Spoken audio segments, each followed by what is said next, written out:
சரி, நம்ம பொறுத்த வரைக்கும் ஒரு எஜுகேஷன் வந்துச்சுன்னா திஸ் இஸ் மை டார்கெட் அப்படின்னு சொல்லவே முடியாது.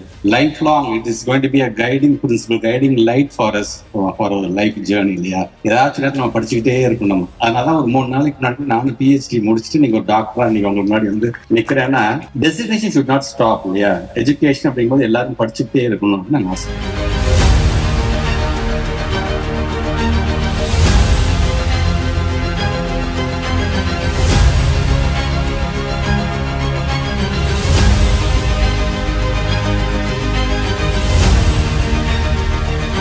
November 17th, our Honorable Minister Thiru Anbil Mahesh Poyyamozhi successfully defended his doctoral thesis.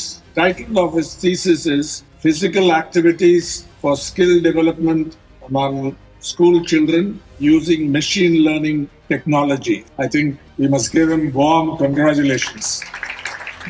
He is now formally Dr. Poyyamozhi.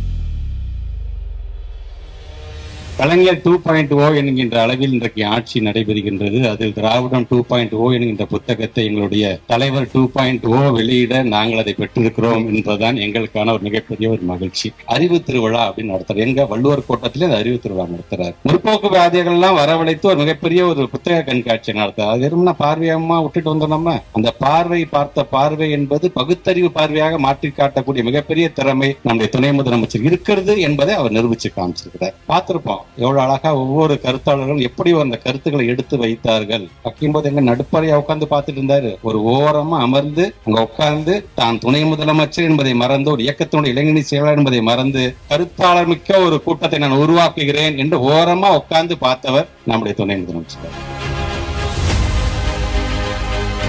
சொன்னது போல இந்த நீதி கட்சி தொடங்கப்பட்ட அதே நாள்ல இந்த நிகழ்ச்சி நடந்து கொண்டிருக்கிறது. ஒரு கொள்கை 100 வருஷத்துக்கு மேல நினைச்சு நிக்குதுன்னா அது எப்படிப்பட்ட கொள்கையா இருக்கும்னு நாம நினைச்சு அதை பெருமைப்படணும். கொள்கை மட்டுமல்ல, இந்த இயக்கமும் சரி இந்த கொள்கையும் சரி 100 வருஷமா அது மக்கள் செல்வாக்குள்ள ஒரு இரும்பு கோட்டையாகவும் இன்னைக்கு நம்முடைய திராவிட முன்னேற்ற கழகமும் திராவிடர் கழகமும் நம்முடைய கொள்கையும் இன்னைக்கு திகழ்ந்து கொண்டிருக்கிறது. அப்படிப்பட்ட இந்த இரும்பு கோட்டையில எப்படியாச்சும் ஒரு சின்ன விரிசல் ஏற்பட்டுறாதான்னு சங்கிகள்லாம் இன்னைக்கு காத்துக்கிட்டு இருக்கிறாங்க. அவங்களையெல்லாம் இன்னும் மேல பதற வைக்கின்ற ஒரு புத்தகம் தான் திரு செந்தில்வேல் எழுதியிருக்கக்கூடிய அந்த திராவிடம் 2.0 ஏன் எதற்கு என்ற அந்த புத்தகம்.